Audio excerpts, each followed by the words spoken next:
everybody, welcome back to my book chat channel. So this is another book review. This is a book review on sort of two different books at the same time. It is the first and the second book to the Poppy War series by R.F. Kuang, and I will put up, or Kuang, and I will put up a photo up here somewhere. So I read the first one last year when the book club on Instagram was first created, and that was the first book that we had voted on. I have a physical copy of it, just not in hand at this exact second. And then the second one I did through audiobook, and I just recently finished that.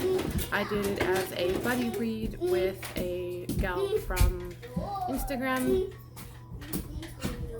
and there will be a third book that will come out in November, and I look forward to reading that then. So jumping in the synopsis here, I'm just going to read a short blurb of it just because it is quite a lengthy synopsis, but just to kind of give you the idea. So book one, The Poppy War. When Rin aced the Kju, I'm going to butcher these names, so I apologize, the empire-wide test to find the most talented youth to learn at the academies. It was a shock to everyone, to the test officials who couldn't believe a war orphan from Rooster Province could pass without cheating, to Rin's guardians who believed they'd finally be able to marry her off and further their criminal enterprise, and to Rin herself, who realized she was finally free of the servitude and despair that had made up her daily existence. Then she got into Sangard, the most elite military school in Nikan. Was even more surprising, but surprises aren't always good. So there is way more to the synopsis, but it's lengthy, so I'm not going to go into the whole thing. But paraphrasing,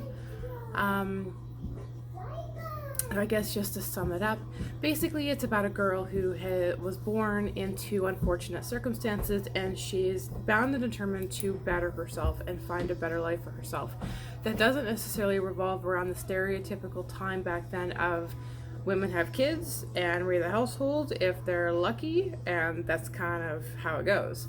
And so she wants to do more and be better, and she beats the odds, and she ends up studying for this extraordinary difficult test, and she ends up winning her way into, or achieving her way into, this academy, a high-end military school for basically the nation. It's where everybody goes from all the different regions.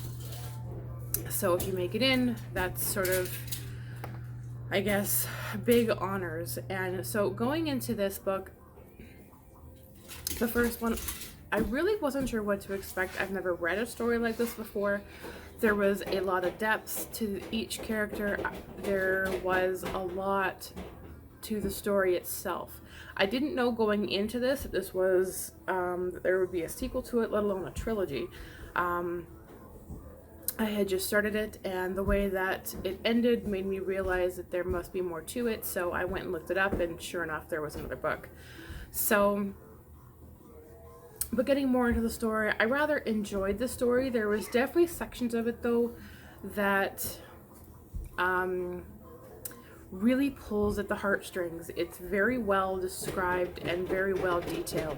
It goes into a war, and it describes basically all the events and the phenomena and some of the ugly situations that can occur during war, ranging from, you know, murders to catastrophes to people going missing to the deaths of families and their children to rapes and all that kind of thing. And there's definitely some parts of the story that get very descriptive, and it's very heart-wrenching.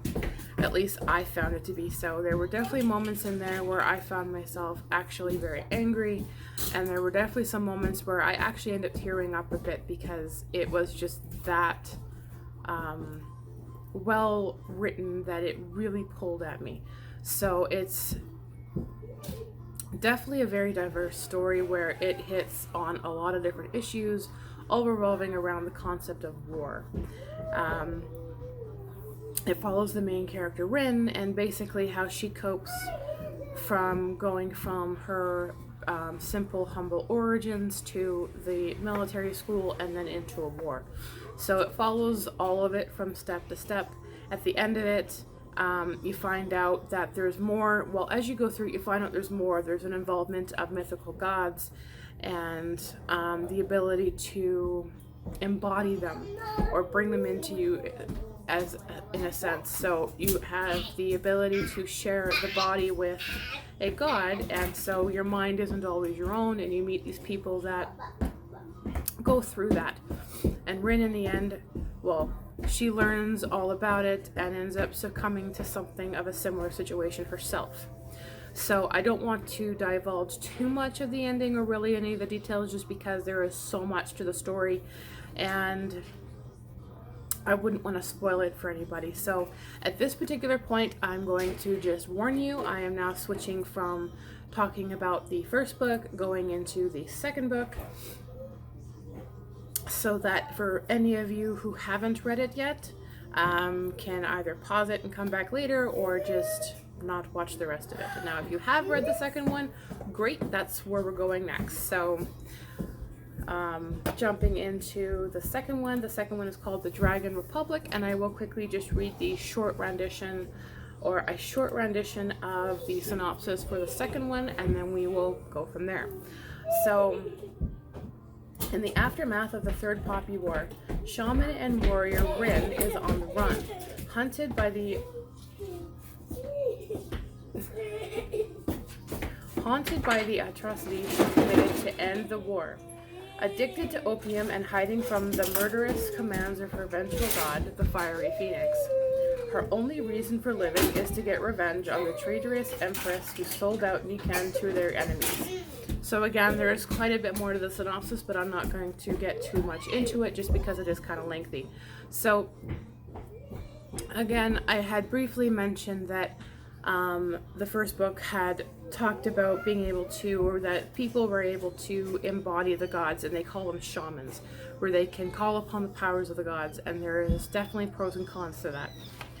If you don't have enough mind control or enough discipline, basically the gods can take over and rule from within you, and you become basically a ghost within your own body.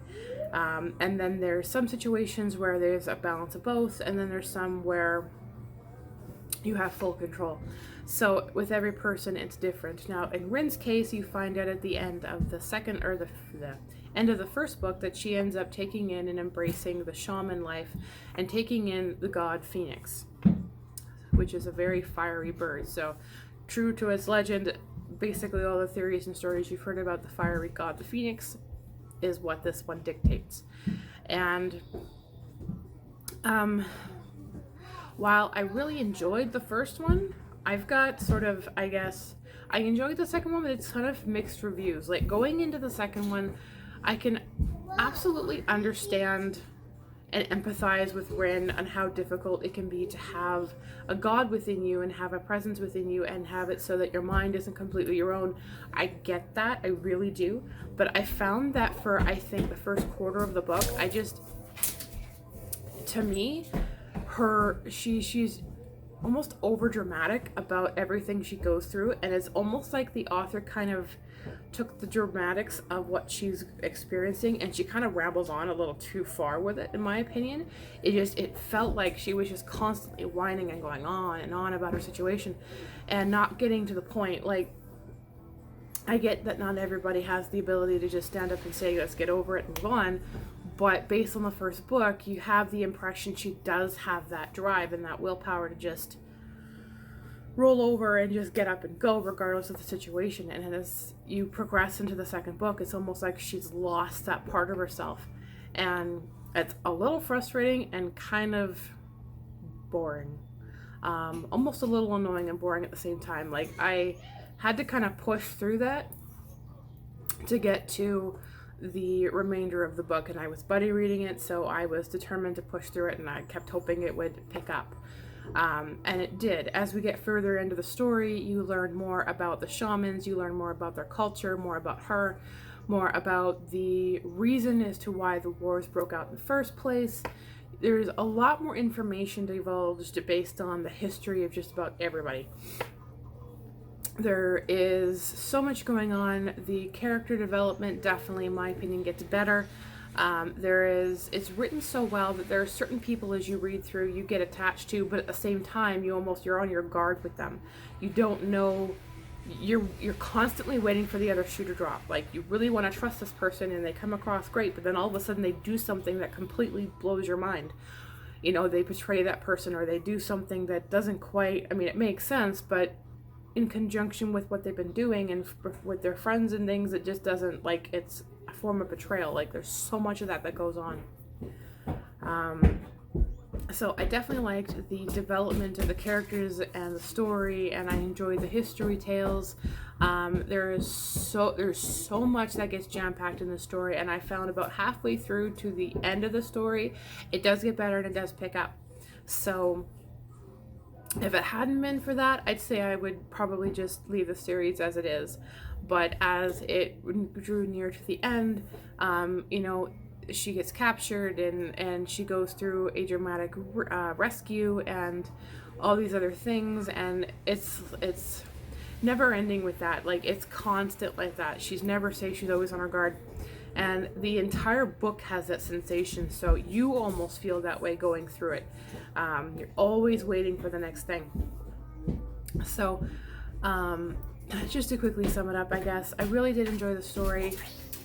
As it progressed, it got better, and it left me definitely with a wanting to learn more about how this ends. I'm assuming it's a trilogy. I don't actually know if there's more than the 3 books coming, or the 3rd book rather, so I'm kind of hoping it'll just end it, but I don't know. So I do eagerly await the next installment, which will be in November. I think the date is November 17th of this year. It'll be out, so hopefully I will get my hands on that and I can discover what happens.